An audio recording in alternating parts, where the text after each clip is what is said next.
নমস্কার। মহাযোগী জ্যোতিষ চ্যানেলে আপনাদের সকলকে স্বাগত জানাই। আমি শ্রী মুখার্জি। আপনারা দেখছেন, লাইক শেয়ার সাবস্ক্রাইব করছেন, আপনাদের অসংখ্য ধন্যবাদ।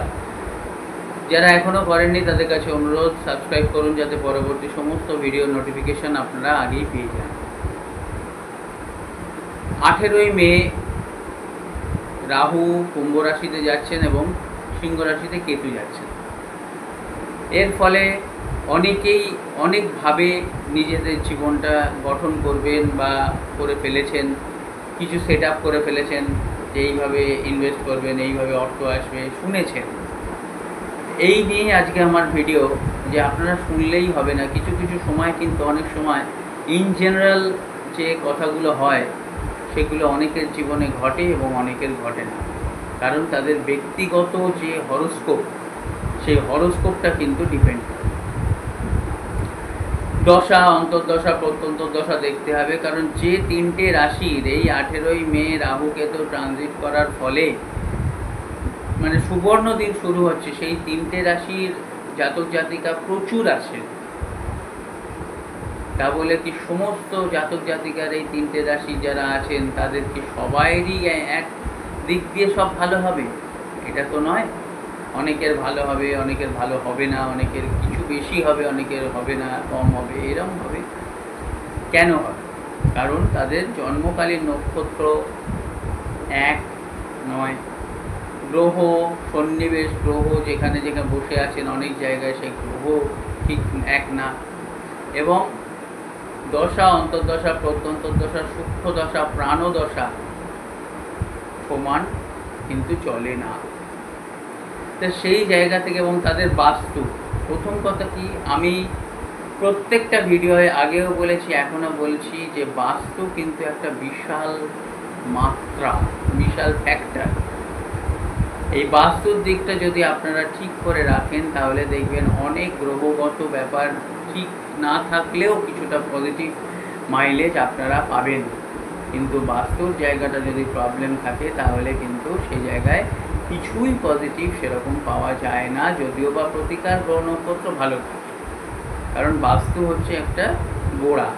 আপনারা সকাল থেকে যে নিজের বাড়ি হোক, ভাড়া বাড়ি হোক, মামার বাড়ি হোক, পিসির বাড়ি, যেখানেই আপনি আছেন সেটাই আপনার কারেন্ট বাস্তু।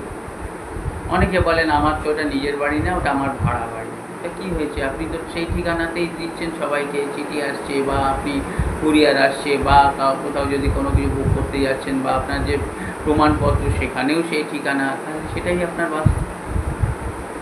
তা এই কারণেই আজকের যে টপিকটা নিয়ে আমি বলবো যে বাস্তুর সব জায়গাগুলো একটু দেখে নেওয়া উচিত, বিশেষ করে যে 4টে কোণ বা 8টা কোণ, কারণ বাস্তু হচ্ছে 16টা কোণ। আমাদের কাস্টমাইজড বাস্তু যেটা হচ্ছে মডার্ন বাস্তু, সেটা 16টা দিক নিয়ে, 16টা দিকের 16খানা বিচার। এই 16খানা দিক কিন্তু যদি ঠিক থাকে তাহলে তো অতীব ভালো। কারুর সব দিকগুলো ঠিক থাকে না, থাকাটা সম্ভব না। একজন মানুষ সমস্ত তার ভালো 100% পজিটিভ বা 100% নেগেটিভ এটা হয় না, কিছু ভালো কিছু মন্দ নিয়েই মানুষ। সেখানে যদি আমরা ঈশান, অগ্নি, নৈঋত, বায়ু, অর্থাৎ উত্তর পূর্ব কোণ, দক্ষিণ পূর্ব কোণ, উত্তর পশ্চিম কোণ, দক্ষিণ পশ্চিম কোণ, তারপর আপনাদের যে নর্থ নর্থ ইস্ট মানে উত্তর উত্তর পূর্ব, এই এবার টুকরো টুকরো ভাগ হয়ে যাচ্ছে। এই 4 আর 4 8, এই 8টা কোণ নিয়েও যদি আমরা দেখি তাহলেও কিন্তু অনেক সময়, যেমন একটা বলি, আজকে যে 3টে রাশির কথা বলছি সেটা হচ্ছে সিংহ রাশি, কুম্ভ রাশি এবং মিথুন রাশি। খুবই ভালো হবে, কিন্তু ধরুন আজকের মিথুন রাশির কর্মকেন্দ্রিক দিক দিয়ে খুবই ভালো হবে, কারণ দশমে রাহু বসে আছেন, অনেক সময় অনেক ঝামেলা ঝঞ্ঝাট চলছে, কিন্তু আপনি ভাবছেন যে চাকরিটা ছেড়ে দেবেন, ছাড়বার আগে কিন্তু একটু দেখিয়ে নেবেন যে অনেক সময় কি হয়, ধরুন 5 দিন পরে ছাড়লে আপনার যে উপকারটা হতো 5 দিন আগে ছাড়লে সেটা উপকার হবে না, কিংবা 1 মাস পরে ছাড়বেন বা ছাড়বেনই না, আপনি করতে করতে সুযোগ এলে তখন ছাড়বেন। এই যে অ্যাডভাইসগুলো, এইগুলোই কিন্তু দরকার হয়। ছাড়তে বলেছেন ছেড়ে দিলাম, কিন্তু সেই সময়টা ভালো নয় ছাড়ার, তাহলে আপনি কিন্তু বেকার হয়ে গেলেন এবং আপনার নতুন সুযোগটা আসার জায়গা থেকে কিন্তু দেরি হয়ে যাবে। এইসব নানান কারণের জন্য একবার অন্তত বলা হয় একটা থরো চেক আপ দরকার, যেমন শরীরের তেমনি হরোস্কোপেরও। দেখে নিলেন, করে নিলেন, ভেবে নিলেন, বুঝে নিলেন, এইবার আপনি আপনার মতন চলবেন। কখন কি করতে হবে সেটা একটু কনসাল্ট করলেন, কিংবা আপনি করে নিলেন, করে নেওয়ার পরে সেই জায়গায় ভালো জিনিসটা অ্যাচিভ করা। আজকে ধরুন আপনার লেখা আছে আপনি পরীক্ষায় ভালো রেজাল্ট করবেন, তা বলে যদি আপনি সেই মতন প্রস্তুতি না নেন বা লিখে যদি না আসেন তাহলে হবে না।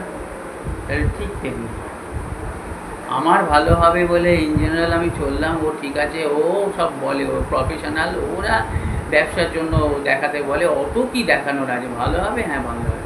তারপর দিনের শেষে আমার তো পয়সার অত ভালো হলো না, ধূপ জ্যোতিষ ফতিষ সব ভুলভাল, বলতে 1 সেকেন্ড লাগে।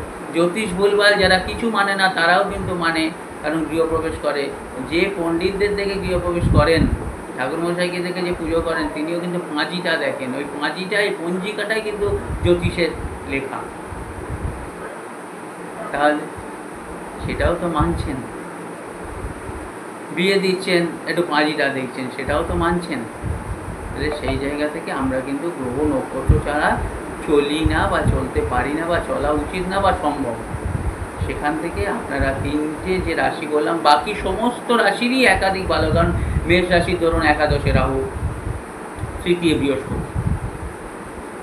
এবার সেই জায়গা থেকে সমস্ত 12টা রাশিরই কিন্তু একটা টার্নিং পয়েন্ট আসছে। সেই টার্নিং পয়েন্টটা কোন ক্ষেত্রে, কীরকমভাবে, কখন আসবে, কতটা আপনি নিতে পারবেন, কী করলে নিতে পারবেন, কীভাবে নেবেন, সেই সমস্ত প্রক্রিয়া পদ্ধতি নিজের জীবনে এনে যাতে আপনি উন্নতির পথে যেতে পারেন, সেই কারণেই আজকে এই ভিডিও। আপনাদের যদি মনে করেন আপনারা হরোস্কোপ দেখাবেন, অনলাইন অফলাইন কনসালটেন্সির জন্য যোগাযোগ করতে পারেন। নমস্কার, ভালো থাকবেন, ধন্যবাদ।